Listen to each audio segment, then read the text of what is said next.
Vamos pegar um operador que causa algumas falhas de entendimento e que é um operador importantíssimo. Ele é o operador de implicação e ele é representado assim, com uma setinha. P, setinha Q. Isso a gente lê como P implica que. Ou se P, então Q. Parece muito assim. E de várias outras formas. Parece como se P, então Q. Pode aparecer como P é condição suficiente para que. Na matemática vai aparecer assim, textualmente. Mas a ideia lógica é a desse operador aqui. Toda afirmação matemática tem por trás alguma coisa lógica, alguma representação lógica, tá? Então, essa representação aparece como frases assim da matemática. E o que é que isso afirma? Afirma que se o P for verdade, o Q também é verdade, mas se o P for falso, não afirma nada. Olha só, essa simples fórmula lógica aqui, P setinha Q, ela está afirmando isso tudo. É como se essa fórmula quisesse afirmar a mesma coisa que o Q. Ela quer afirmar o que Q está afirmando. De maneira que se Q for falso, ela é falsa, se Q for verdadeira, ela é verdadeira. Só que ela coloca o P como condição. É assim, olha, depende de P. Se P for verdade, aí eu afirmo o Q. Mas se P for falso, eu não comprometo não afirmo não. Essa formulazinha, ela é isso, certo? Se o P for falso, ela não está dizendo nada. Mas se o P for verdadeiro, ela está dizendo que Q também é verdadeiro. E aí depende de que o valor verdade dela. Quando o P é verdade, aí depende de que o valor verdadeiro. O valor verdadeiro vai ser o mesmo que Q. Mas quando o P é falso, ela não afirma nada. Aí o valor verdade disso aqui fica como?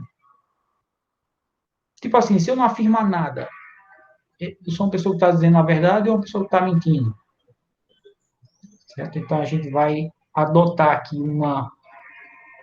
vai tomar uma posição a respeito disso. Se você não está dizendo nada, você está dizendo a verdade, ok? A gente vai considerar. Então vamos ver aqui. Tem uma ilustração para tentar entender melhor, certo? É a mesma que eu uso há vários semestres. Eu penso em mudar, mas eu acho que a vantagem dela é ser simples. Imagine uma mãe que promete a um filho: se você almoçar, você ganha sorvete. Se você almoçar, você ganha sorvete. A mãe está afirmando isso, e o que eu quero que vocês entendam, a parte difícil aqui, é entender quando é que essa mãe disse a verdade, quando é que essa mãe cumpriu a promessa, e quando é que essa mãe mentiu, ou falhou, né, em cumprir a sua promessa. Se o filho almoçou e a mãe deu sorvete, essa mãe cumpriu a promessa, sim ou não? A Sim. promessa que a mãe fez foi essa. Sim, ela cumpriu a promessa. Esse é o caso fácil de entender. A criança almoçou e a mãe deu sorvete, então a mãe realmente cumpriu a promessa. Essa promessa aqui foi verdadeira. Agora, se o filho não almoçou, o filho não almoçou, aí esse é o caso que causa confusão, certo? A mãe tinha dito alguma coisa, essa promessa diz alguma coisa específica sobre quando a criança não almoça. Não Essa é diz uma nada. promessa que Não, não necessariamente. não necessariamente, ela não é específica sobre quando a criança não almoça. Então, se o filho não almoçou e a mãe deu sorvete, ela, digamos assim, ela foi mentirosa nessa promessa? Não. Não, ela não foi mentirosa. Aí a gente considera que a implicação que está aqui por trás é verdadeira.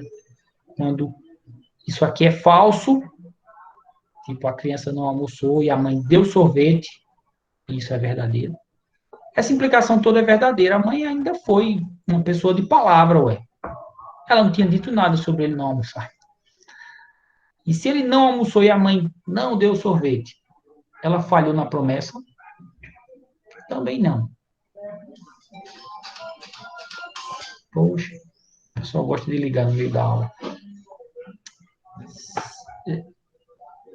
Deixa eu ver se tem outro slide sobre esse ponto. Porque tem dois casos fáceis aqui. Se o filho não almoçou e a mãe não deu sorvete, é outro caso fácil, certo?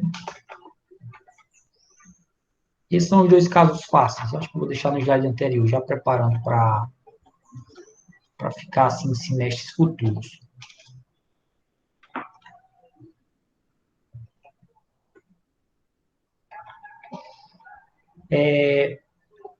Esses são os casos fáceis. Se o filho almoçou e a mãe deu sorvete, ela cumpriu a palavra, ela é uma pessoa de palavra. Nessa promessa aqui, ela foi bem verdadeira. Se o filho não almoçou, a mãe não deu sorvete, essa promessa aqui da mãe também foi bem verdadeira. Aí o caso que causa mais confusão é esse terceiro, né? Que a gente até falou como segundo no começo da explicação. O filho não almoçou, mas a mãe deu sorvete. Parece meio esquisito para essa promessa. Mas só que, de fato, a mãe não tinha dito nada do que aconteceria se ele não almoçasse. Ela disse, se almoçar, ganha. Mas se não almoçar, isso aqui não está afirmando nada, não é específica, não é clara. Do ponto de vista matemático, a gente realmente trata assim, ó, que se a criança não almoçou, mas a mãe deu sorvete, essa promessa da mãe, ela é verdadeira. A mãe cumpriu, sim, a promessa. Só que ela era uma promessa que não era, assim, deixou a mãe livre para decidir. Se a criança não almoçar, a mãe estava livre para decidir. A criança não almoçou. Então, sorvete não está garantido, mas a mãe está livre. Se ela der sorvete, ela é cumpridora da promessa, ela é pessoa de palavra. Se a mãe não der o sorvete, também é cumpridora da sua palavra. O único caso que a mãe falha nessa promessa é qual? Me digam aí, é um caso que também Se é fácil de ele tiver identificar. com vontade e ela não der sorvete. Perfeito. É a única situação que a implicação é falsa. Se a criança almoça e a mãe não dá o sorvete. Porque essa promessa era bem clara. Se almoçar, ganha sorvete. Mas se ela almoça e não ganha, a mãe não cumpriu sua promessa. Esta frase, esta implicação foi falsa. Tá bom? Isso aqui ilustra os 4 casos da implicação. Nessas 3 situações a implicação é verdadeira. E só em uma ela é falsa. Se ele almoçar e a mãe não der o sorvete. Então a implicação tem esta tabela verdade, tá? Que vamos correlacionar com um exemplo. PS, a criança almoçou. Q, a criança ganhou sorvete. Analisando depois do fato todo ocorrido, tá? E o P implica que tem a ver com a promessa da mãe, que se a criança almoçou, então ela ganhou sorvete. Foi o que a mãe tinha prometido. Então vamos lá. A criança almoçou e de fato a mãe deu sorvete. Então a promessa da mãe foi verdadeira, que se almoçasse ganharia sorvete. Agora a criança almoçou e a mãe não deu sorvete. Única situação em que a promessa da mãe foi falsa.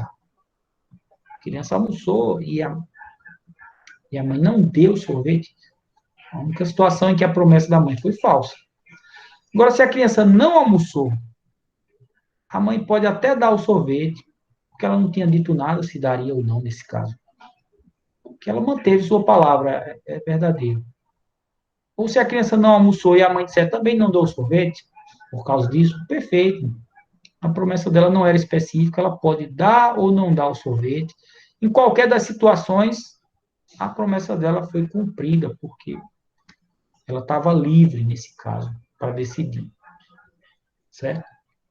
Ela só se amarrou a esse caso aqui. Se a criança almoçar, ela tem que dar o sorvete para poder ela cumprir a promessa. Porque se a criança almoçar e ela não der o sorvete, ela não cumpriu sua promessa. Isso ilustra os casos da implicação, na tabela verdade da implicação. Se você quiser uma dicasinha para memorizar, a implicação só é falsa no caso, se ao invés de verdadeiro e falso. Ou de 1 e 0, você usar V e F. A implicação só é falsa no caso VF, que um aluno sugeriu para mim uma vez. Eu não sei se vocês conhecem, porque já é uma atriz muito antiga, mas o aluno sugeriu a dica Vera Fischer, verdadeiro e falso, VF. Vera Fischer, que era uma atriz, assim, nunca mais apareceu na TV, né? Mas era uma atriz da Globo até alguns anos atrás. Aí. Então, só o caso Vera Fischer é que dá falso, tá? É o caso VF, Vera Fischer. É o único caso falso da implicação.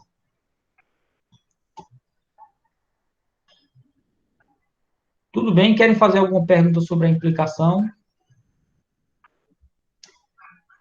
Eu usei uma promessa da mãe, né? Para ilustrar, mas na matemática vai aparecer como frase se então. Deixa eu até voltar alguns slides, tá? Vai aparecer assim, ó, se P, então Q. E geralmente é para a gente provar que essa afirmação é verdadeira, mas pode ser para provar que ela é falsa. Se P, então Q. Isso quer dizer P implica Q. Para provar que ela é falsa, por exemplo, eu tenho que mostrar que isso aqui é verdade e isso é falso. Aí não pode, é como a promessa da mãe, não pode. Cumpriu a condição e não cumpriu com o prometido, né? Aqui está prometendo que Q vai ser verdade. O Q vai ser verdade mesmo, agora se P for verdade. Aí você quer provar que isso aqui é falso, você acha um caso em que P é verdade e o Q seja falso. Aí, poxa, não cumpriu com essa regrinha, com essa promessa, não cumpriu. Ou pode aparecer assim, como P é condição suficiente para Q. Isso também é uma implicação. Na matemática vai ser usado assim, textualmente, em português. Mas o entendimento tem que ser exatamente o entendimento de que é uma implicação. Funciona igual a uma implicação. Vou prosseguir, certo? E aí a gente tem esse último operador da biimplicação. Biimplicação é representado como uma setinha dupla, P e Q, com seta para os dois lados. E esse nome e também essa representação, essa setinha, são alusão ao fato de que ele funciona como duas implicações. Ele é a mesma coisa que afirmar que P implica Q e Q implica P. A conjunção, o operador I, aquele operador que parece um circunflexo, o operador I, o operador AND, em inglês, o operador E, no sul do Brasil, o operador E entre as duas implicações, de P para Q e de Q para P. Na matemática, aparecem afirmações que são biimplicações dessa forma. P se somente se Q. P é verdade se somente se Q for verdade. Principalmente essa eu vou usar. Se somente se. Mas também aparece assim, como P é condição necessária e suficiente para Q. Quer dizer que se P for verdade, o Q é. E se o Q for verdade, o P também é. A biimplicação serve também para ilustrar, eu posso usar também para ilustrar ela, uma promessa, mas é uma promessa que é mais forte. Se a mãe fizer uma promessa nesses termos, a criança não tem escapatória. Seria a mãe dizer assim, você almoçar, olha só, a mãe é professora de matemática, é condição necessária e suficiente para tomar sorvete. Eita, a criança também entende de matemática, entende de lógica. A criança, eita, eu estou frita agora. Só almoçando mesmo, para ganhar sorvete. Porque se não almoçar, não ganha sorvete. Então, biimplicação, ela amarra os dois lados. Se P for verdade, o Q é verdade. E se o Q for verdade, o P é verdade. Na verdade, também vale para o falso. Se P for falso, Q é falso. Se Q for falso, P é falso. Ela amarra os dois lados. A biimplicação acaba sendo também tratada como operador de coincidência, porque ele obriga P e Q serem iguais. para poder ela ser verdadeira. Tipo assim, se for... Deixa eu colocar um slide aqui de ilustração semelhante ao da implicação, certo? Seria uma mãe prometendo ao filho uma promessa mais forte.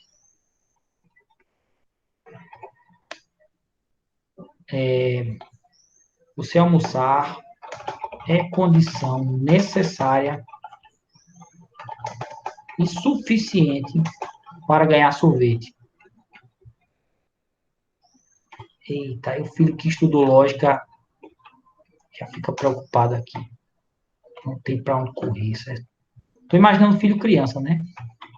E estou brincando, né? Uma criança que estudar lógica é um pouquinho difícil, até porque só vai amadurecer para isso na adolescência. Então, quais situações a mãe cumpre a promessa? Se o filho almoçou e ganhou sorvete, a mãe cumpriu a promessa. Porque almoçar é condição necessária e suficiente para ganhar sorvete. Almoçou, beleza, foi suficiente para ela dar o sorvete, ela dá o sorvete. Agora, se o filho não almoçou, aí ela diz que essa condição aqui, ele almoçar, ela é também necessária para ganhar o sorvete.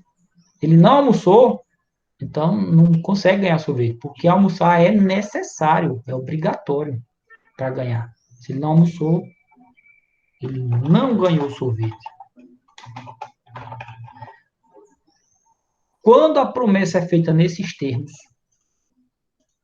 né, pensando com a linguagem matemática, tá? Se você promete algo com essa linguagem matemática, condição necessária e suficiente, só esses dois casos a mãe pode... Só nesses dois casos a mãe disse a verdade. Para ela cumprir a promessa, ela não pode fugir disso. Se ele almoçar, ela tem que dar. Foi verdade que ele almoçou, é verdade que ele ganhou o sorvete. Ou se ele não almoçar, ela não pode dar. Quando ele não almoçou, ele não ganha o sorvete. Verdadeiro com verdadeiro. Ou falso com falso. Só nesses casos a mãe cumpre sua promessa. Então, essa promessa aqui, ela é verdadeira. Quando for verdadeiro com verdadeiro. E ela é verdadeira quando for falso com falso. Não ganhou com... Não almoçou com não ganhou. Tá? Aí agora fica melhor de explicar a tabela verdade. Quando a criança almoçou e a mãe deu sorvete, cumpriu sua promessa. Quando a criança não almoçou e não ganhou sorvete, e a mãe não deu sorvete, a mãe também cumpriu sua promessa. Agora, se der um jeitinho nos outros casos, ela não cumpriu a promessa, não.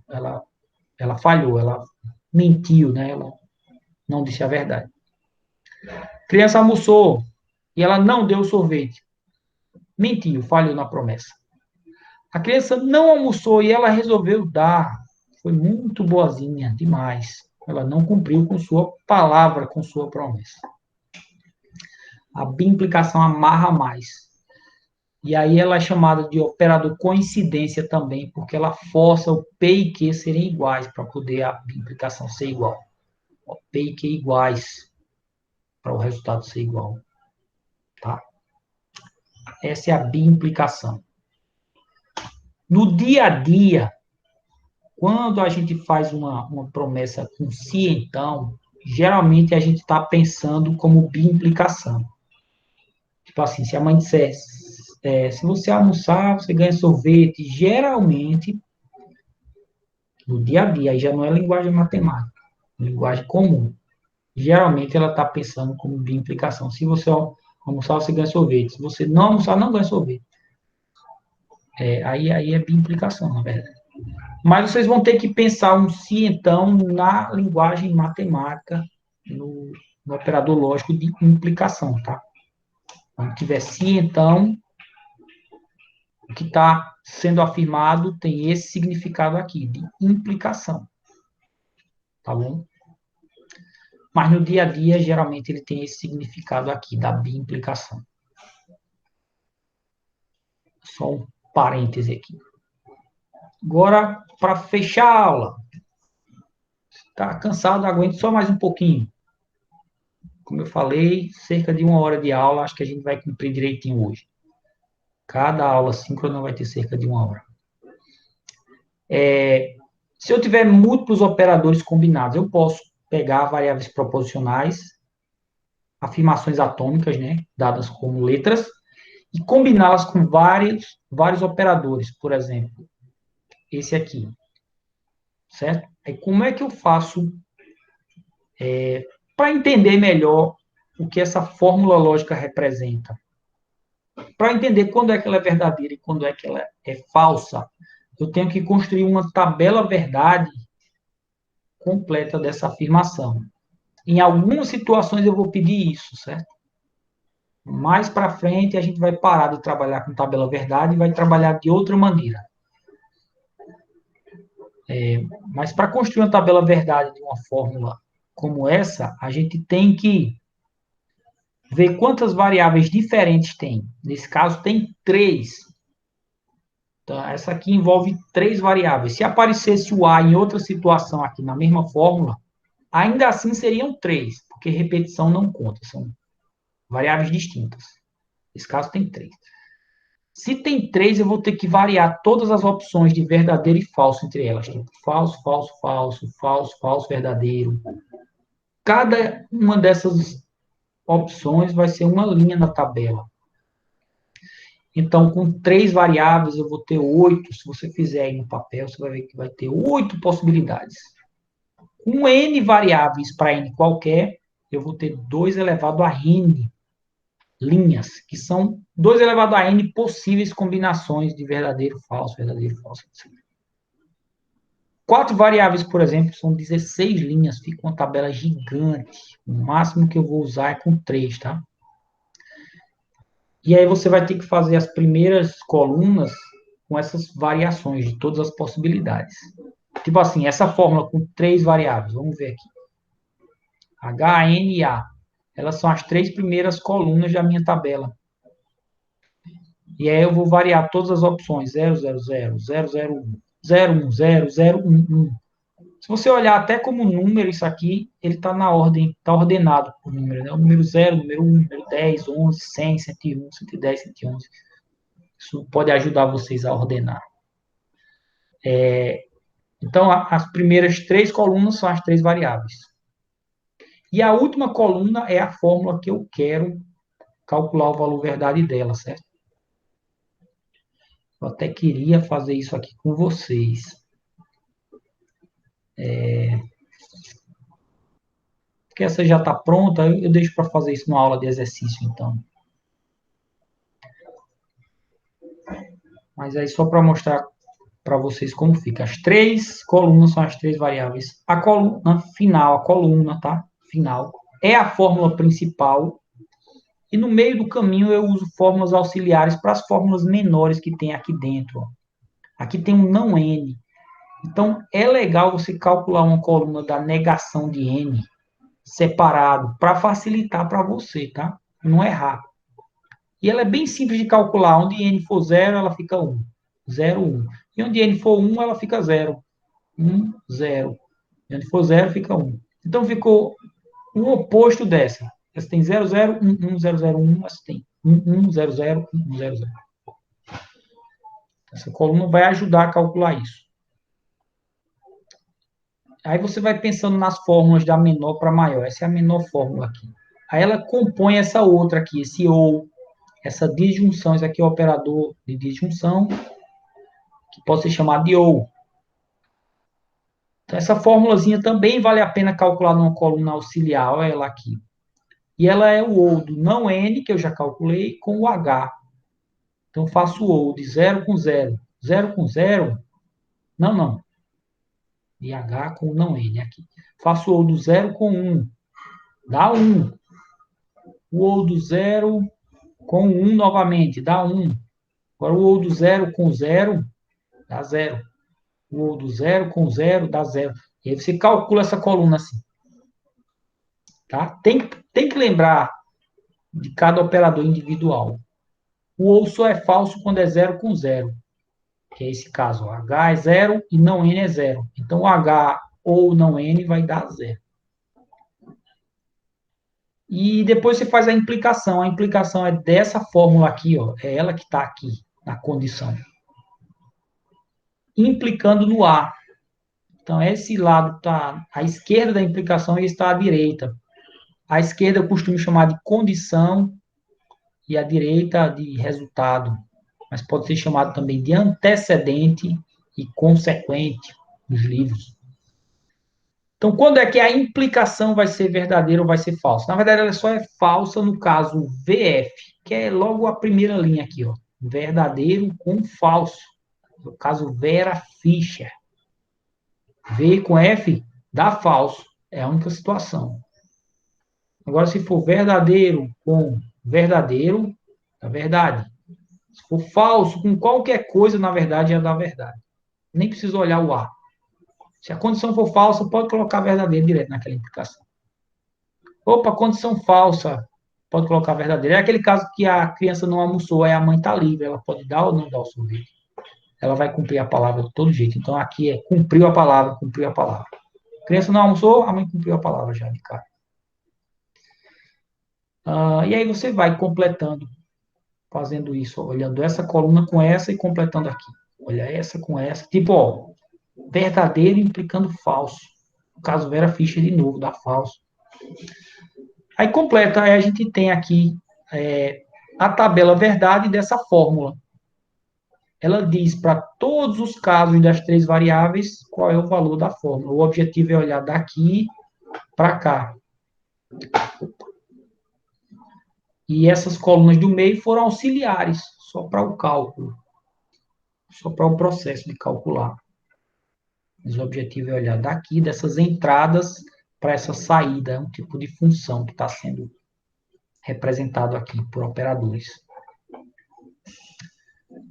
Aí você pega uma fórmula qualquer lógica, calcula essa tabela verdade, aí vai dar algumas situações que são falsas, outras que são verdadeiras. Se por acaso alguma fórmula der aqui tudo verdadeiro, é uma fórmula que, de certa maneira, ela representa um tipo de obviedade, uma frase que é sempre verdade, sabe? Aí ela tem um nome especial, ela é chamada de tautologia. É uma fórmula que é sempre verdadeira em todas as linhas. Na tabela verdade, ela tem valor verdade 1, que é o verdadeiro, em todas as linhas.